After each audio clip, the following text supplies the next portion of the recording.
నిన్నే చూసా కుప్పంలో అంట ఎయిర్పోర్ట్ కట్టేస్తా అంట. ఎయిర్పోర్టు ఇట్లా మీటింగ్ చెబుతా ఉన్నాడు. అన్నలో తమ్ముళ్ళు కుప్పంలో ఎయిర్పోర్ట్ కట్టిస్తారంటా ఉన్నాడు. అంటే కింద నుంచి ఒక ఆయన అన్నాడు, అరే బాబు గుక్కెడు మంచినీళ్ళు కూడా ఇవ్వలేనివాడు నువ్వు కుప్పంలో ఎయిర్పోర్ట్ ఏం కట్టిస్తారా బాబు అని చెప్పేసి కిందన్న కుప్పంలో అంట కూరగాయలు పండుతాయంట. ఆ కూరగాయలంట ఇంటర్నేషనల్ మార్కెట్లో కుప్పం నుంచి ఎయిర్పోర్ట్ లో సరఫరా చేస్తాడంట. మరి 14 సంవత్సరాలు ఏం చేశారు బాబు? 14 సంవత్సరాలు ఏం పీకావు అక్కడ? బెండకాయలు పీక్కున్నావా? కూరగాయలు పీక్కున్నావా? ఏం చేశావు? 14 సంవత్సరాలు కుప్పం ప్రజలకి గుక్కెడు మంచినీళ్ళు ఇవ్వకపోతే ఈ రోజు మన జగనన్న అక్కడ ప్రజలందరికీ కూడా దాహార్తిని తీర్చాడు. 14 సంవత్సరాలు ముఖ్యమంత్రిగా ఉన్నాడు. కుప్పంలో రెవెన్యూ డివిజనల్ ఆఫీస్ లేదు, ఆర్టీఓ ఆఫీస్ లేదు. ఎవరు పెట్టారు తెలుసా? మన జగనన్న పెట్టాడు. ఇటువంటి వ్యక్తి మళ్ళీ అక్కడికి పోయి కోతలు కోస్తా ఉన్నాడు, సొరకాయలు కోస్తా ఉన్నాడు. కుప్పంలో చంద్రబాబు నాయుడు ఓటమి గ్యారంటీ అని చెప్తా ఉన్నా. కుప్పంలో ఓడిపోబోతా ఉన్నాడు చంద్రబాబు నాయుడు. పొద్దునే చూసే ఒక ఆయన ప్రధానమంత్రికి లేఖ రాశాడు. ఎవరో తెలుసా? పావలా కళ్యాణ్ ప్రధానమంత్రికి లేఖ రాశాడు. ఏదో జరిగిపోయిందంట. ఇళ్ల స్థలాలు ఇస్తే 14 నుంచి 19 దాకా చంద్రబాబు నాయుడు, పవన్ కళ్యాణ్, బీజేపీ 3 కలిసి అధికారాన్ని పంచుకున్న ఈ పావలా కళ్యాణ్ ప్రధానమంత్రి మోడీ గారికి ఒక లేఖ రాశాడు. ఏమన్నా తెలుసా? ఇళ్ల స్థలాల్లోనంట అవినీతి జరిగిందంట, ఇళ్లు కట్టడంలో అవినీతి జరిగిందంట. పవన్ కళ్యాణ్కి చెప్తా ఉన్నాం, నువ్వు 14 విషయాల మీద ప్రధానమంత్రి మోడీ గారికి లేఖ రాశావు. రేపు 11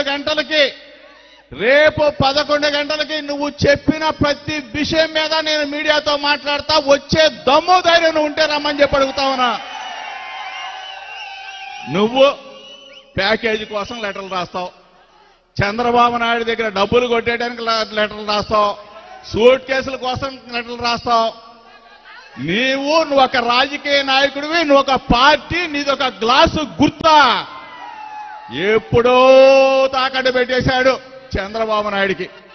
ఈరోజు మేము దమ్ముగా చెప్తా ఉన్నాం, ఇక్కడ ఉన్న వాళ్ళంతా బీసీ, ఎస్సీ, ఎస్టీ, మైనార్టీలందరం కూడా ఒక్క చోటకి వచ్చి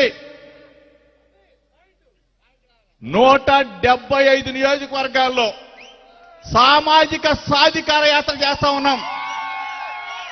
మేము మాట్లాడే మాటలకి చంద్రబాబు నాయుడు గాని, పవన్ కళ్యాణ్ గాని ఎప్పుడైనా సరే సామాజిక సాధికార యాత్ర గురించి ఎప్పుడైనా సరే నీ జీవితంలో, నీ నిజ జీవితంలో, నీ 45 సంవత్సరాల రాజకీయ జీవితంలో, నీ 14 సంవత్సరాల ముఖ్యమంత్రిగా ఎప్పుడైనా సరే నీ మంత్రివర్గంలో ఈరోజు దమ్ముగా చెప్తా ఉన్నాం, 75 సంవత్సరాల స్వతంత్ర భారతదేశ చరిత్రలో 28 రాష్ట్రాలుంటే 28 రాష్ట్రాలకి ముఖ్యమంత్రులుంటే సామాజిక న్యాయాన్ని, సామాజిక ధర్మాన్ని పాటించిన ఏకైక ముఖ్యమంత్రి మన జగన్మోహన్ రెడ్డి గారు మాత్రమే. 25 మంది మంత్రులుంటే 17 మంది బీసీ, ఎస్సీ, ఎస్టీ, మైనార్టీ మాకిచ్చి గౌరవించిన జగన్మోహన్ రెడ్డి గారు ఎక్కడా?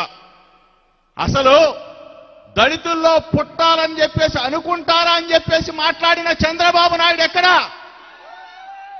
బీసీల తోకలు కట్ చేస్తానన్న చంద్రబాబు నాయుడు ఎక్కడా? బీసీలని బ్యాక్ బోన్ క్లాసులుగా తయారు చేసిన జగన్మోహన్ రెడ్డి గారు ఎక్కడా? ఆలోచన చేసుకోమని అడుగుతా ఉన్నాం. 9 రాజ్యసభ స్థానాలుంటే 4 బలహీన వర్గాలని రాజ్యసభ సీట్లలో కూర్చోబెట్టిన జగన్మోహన్ రెడ్డి గారు ఎక్కడా?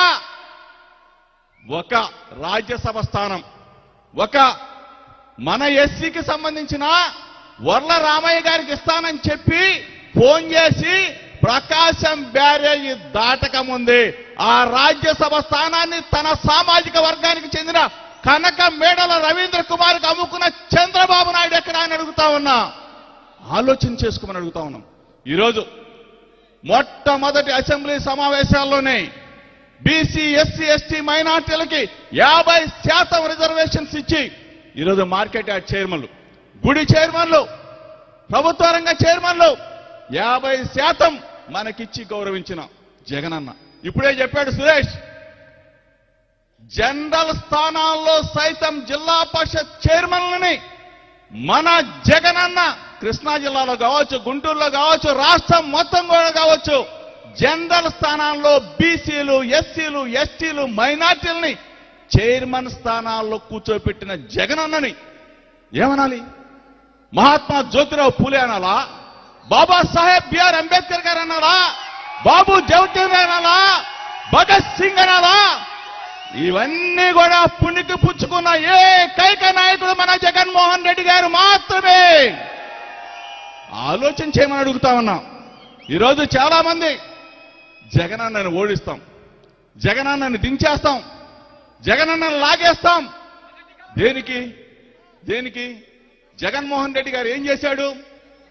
బీసీల పిల్లలకి విద్య నేర్పుతున్నందుక, ఎస్సీల పిల్లలకి ఇంగ్లీష్ మీడియం నేర్పునందుక, మనకి పెద్దపీట వేస్తున్నందుక, రాజకీయాల్లో ఒకానొక రోజుల్లో వార్డు నంబర్ అవ్వాలంటేనే ఏ రెడ్డి గారి దగ్గరకో, ఏ చౌదరి గారి దగ్గరకో, ఏ నాయుడు గారి దగ్గరికి వెళ్ళి కాళ్ళు పట్టుకోవాల్సిన పరిస్థితులు పోయి మనల్ని తీసుకెళ్లి రాజ్యసభ స్థానాల్లో ఇక్కడ ఉన్న మంత్రులుగా జగనన్న చేసినందుక. ఎందుకు దించేస్తారా బాబు? ఎందుకు దించేస్తారు? మేమున్నాం, జగనన్న పక్షాన మేమున్నాం, జగనన్న అడుగులో మేముంటాం. బీసీలు, ఎస్సీలు, ఎస్టీలు, మైనార్టీలు అగ్ర